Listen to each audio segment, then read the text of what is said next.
இந்திய நாட்டின் சுதந்திர தினம் எப்பொழுதும் போல் உள்ளதை விட மிகவும் சிறப்பாக கொண்டாடப்பட்டது. அதுவும் ஒவ்வொரு இடத்திலும் ஒவ்வொரு விதமாக கொண்டாடினார்கள். ஈடில்லாத 80வது வருட சுதந்திர தின விழாவை டெல்லியில் செங்கோட்டையில் பிரதமர் முதலில் ஜவஹர்லால் நேரு பதவியேற்று கொடியேற்றி வைத்தார். அடுத்து 80வது சுதந்திர தின விழாவில் நமது பிரதமர் மோடி என்று கொடியேற்றி வைத்து சிறப்பாக படைகளும் கொண்டாடி, அடுத்து தமிழகத்தில் எதிர்பாராத வகையில் ஆட்சி பொறுப்பை ஏற்ற விஜயும் அந்த சுதந்திர தினத்தை கொடியேற்றி வைத்து சிறப்பாக தமிழகம் முழுவதும் சுதந்திர நாள் கொண்டாடப்பட்டது. அவர் கொடியேற்றும் அந்த பெருமை வாய்ந்த நிகழ்வை எல்லாரும் பார்ப்பது மட்டுமில்லாமல் அமைச்சர்கள் அளவலாவி மகிழ்வது மட்டும் இல்லாமல் அவரை பெற்ற பெற்றோர்களும் கண்டுகளித்து இன்புற்றார்கள். அது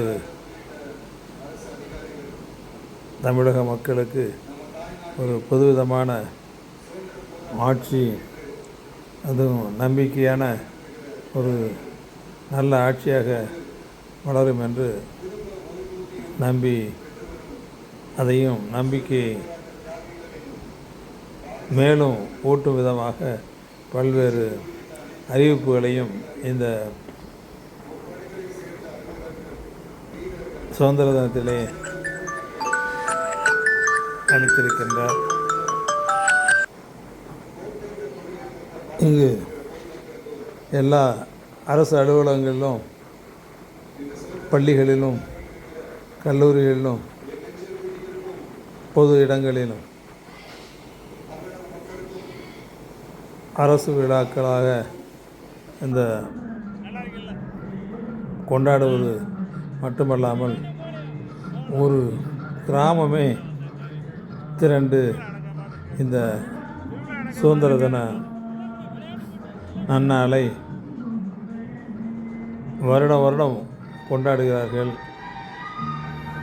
பரமக்குடி அருகில் உள்ள ஸ்காவனூர் என்ற ஊரில் அந்த கிராம இளைஞர்கள் இந்த ஆலயத்திற்கு முன்பு கூடி விளையாட்டு போட்டிகள் வைத்து அதில் பங்கேற்பதை பார்த்தோம். அது மட்டுமல்லாமல் பரமக்குடி நீதிமன்றத்திலும் இந்த விழா மிகவும் சிறப்பாக கொண்டாடப்பட்டது. அதிலே நீதிபதிகள் கொடியேற்றி வைத்து சுதந்திர தின வாழ்த்துக்கள் கூறி, மேலும் அவர்கள் சுதந்திர தின நன்னாளில் பேருரையும் மாற்றி சிறப்பித்தார்கள். அதையும் அதுபோல் அடுத்து ஒருவர் சந்திக்கக்கூடிய அரிய வாய்ப்பும் இந்த இனிய நாளில் கிடைத்தது. ஆம், சாதாரணமாக வேலை நாட்களில் ஒருவர் எல்லோரும் சேர்ந்து ஒரு இடத்திலே கூடி பேசுவதற்கு கூட வாய்ப்பில்லை. இப்பொழுது ஒரு நண்பர்களாக பார்த்து பேசி அவர்களிடம் கருத்து பரிமாற்றமும் ஆம் நட்பு ரீதியாக பேச்சுக்களும்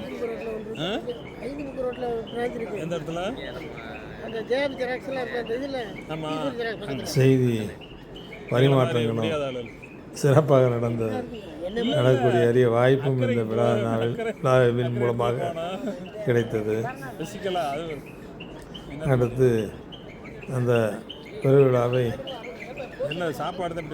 எவ்வாறு ஊர் பொதுமக்கள் எல்லாம் ஒரு கிராமத்தில் கொண்டாடி அங்கே ஒன்றாக உணவு உண்கிறார்களோ அதே போல் இங்கேயும் காலையில் எல்லோருக்கும் இனிப்பு வழங்கப்பட்டது மட்டுமல்லாமல் காலை சிற்றுண்டியும் ஏற்பாடு செய்து அதுவும் சிறப்பாக செய்யப்பட்டதால் எல்லோரும் இருந்து அமர்ந்து உணவு சிற்றுண்டியும் வாங்கி சாப்பிட்டு நிதானமாக எல்லோரும் ஒரு பார்த்து பேசக்கூடிய அரிய வாய்ப்பு இன்று சுதந்திர திருநாளில் தான் கிடைத்தது. அது மட்டுமல்லாமல் ஒரு வாரத்திற்கு முன்பு தான் புதிய தலைவர் செயலர் மற்றும் அடுத்து உள்ள ஆஃபீஸ் பேரர்ஸும் தேர்ந்தெடுத்திருந்தாங்க. அவங்களையும் ஒருத்தர் சந்திக்கக்கூடிய இனிய வாய்ப்பு கிடைத்தது. அந்த ஒன்று சேர்ந்து உரையாடக்கூடிய ஒரு காலை வேளையில் பெரும்பாலும் சில நிகழ்வுகள் இரவு நேரத்தில் தான் மின் ஒளி அலங்காரத்தில் நடக்கும். அந்த வேனில் வந்து உணவு சாப்பாடு வந்து விட்டது. அனைவரும் சாப்பிடாம போக விட மாட்டாங்க. அதனால தான் எல்லாருமே வந்து என்ன சாப்பிட்றதுக்காக வெயிட் பண்ணி காத்துட்ருக்காங்க. அடுத்து இது மட்டும் இல்லாமல் எல்லா அரசு அலுவலகங்கள்லேயும் பள்ளிகள்லேயும் மிகவும் சிறப்பாக ஊர் முழுதுமே வந்து இந்த சுதந்திர தினம் கொண்டாடப்பட்டது. மேலும் இவர்கள் நீதிபதிகள் பேசக்கூடிய பேச்சுக்களையும் அடுத்து கேட்போம்.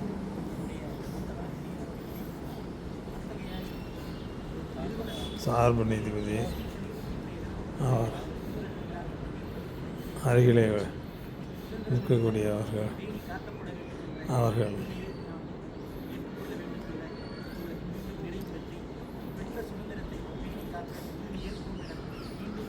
சார்பு நீதிபதி அடுத்து ஒரு சிவில் நீதிபதி இவர்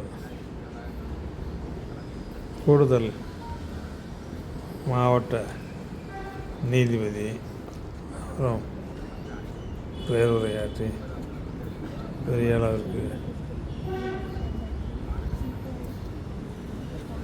ஒரு எவ்வாறு பெற்ற சுதந்திரத்தை பேணி பார்க்க வேண்டும் என்றும் அடுத்து சுதந்திரம் நமக்கு கிடைத்தது மட்டுமில்லாமல் அதை கண்ணியமாக காப்பாற்ற வேண்டிய பொறுப்பும்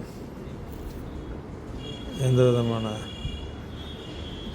ஊழலும் இல்லாத நிர்வாகத்தை நடத்த வேண்டிய கடமையும் நம்மை சார்ந்தது என்று கூறிய எல்லோருக்கும் சிறப்பான வாழ்த்து கூறிய முடிவெற்றார். நன்றி, வணக்கம்.